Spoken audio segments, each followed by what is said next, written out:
টি-20 বিশ্বকাপ 2026-এর মঞ্চে ক্রিকেটের মহারণে মাঠে নামতে চলেছেন ক্রিকেটাররা। এই বছর ভারত এবং শ্রীলঙ্কায় যৌথভাবে এই গুরুত্বপূর্ণ আইসিসি টুর্নামেন্ট অনুষ্ঠিত হবে। তার আগে একে একে স্কোয়াড প্রকাশ করছে দলগুলি। ভারতীয় দলকে নেতৃত্ব দেবেন সূর্যকুমার যাদব। দলে ঈশান কিষান এবং রিঙ্কু সিংয়ের মতো ক্রিকেটারদের ফিরিয়ে আনা হয়েছে। এর মধ্যে ভারত ও বাংলাদেশের মধ্যে রাজনৈতিক সম্পর্কের টানাপোড়েন চর্চায় উঠে এসেছে। আইপিএল থেকে মুস্তাফিজুর রহমানের বাদ পড়া বিতর্ক তৈরি করেছে। ফলে এবার টাইগার বাহিনী আসন্ন বিশ্বকাপের জন্য ভারতে আসবে না বলেই খবর সামনে আসছে।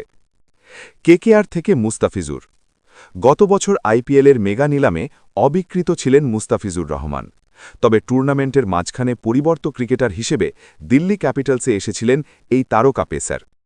এই বছর মিনি নিলামেও তিনি অবিকৃত থাকবেন বলেই বিশেষজ্ঞরা মনে করেছিলেন। কিন্তু কলকাতা নাইট রাইডার্স রেকর্ড দামে ৯ কোটি ২০ লক্ষ টাকার বিনিময়ে মুস্তাফিজুরকে তুলে নেয়। এটাই এখনও পর্যন্ত টুর্নামেন্টে বাংলাদেশের কোনো ক্রিকেটারের সর্বোচ্চ দাম। তবে বর্তমানে ভারত এবং বাংলাদেশের মধ্যে রাজনৈতিক সম্পর্ক খারাপের দিকে এগিয়ে যাওয়ায় পরিস্থিতির পরিবর্তন হয়েছে। প্রতিবেশী দেশের বিভিন্ন মহল থেকে ভারতবিদ্বেষী মনোভাব বিতর্কের সূত্রপাত ঘটায়। এছাড়াও এই দেশের সংখ্যালঘু সম্প্রদায়ের উপর নির্মম নির্যাতনও চর্চায় রয়েছে। ফলে বাংলাদেশের ক্রিকেটারদের আইপিএল থেকে নিষিদ্ধ করার জন্য আওয়াজ তুলছেন নেটিজেনরা। বিসিসিআইও ভক্তদের আবেগকে সমর্থন করে কেকেআরকে মুস্তাফিজুরকে ছেড়ে দেওয়ার জন্য নির্দেশ দিয়েছে। ভারতে আসছে না টাইগাররা।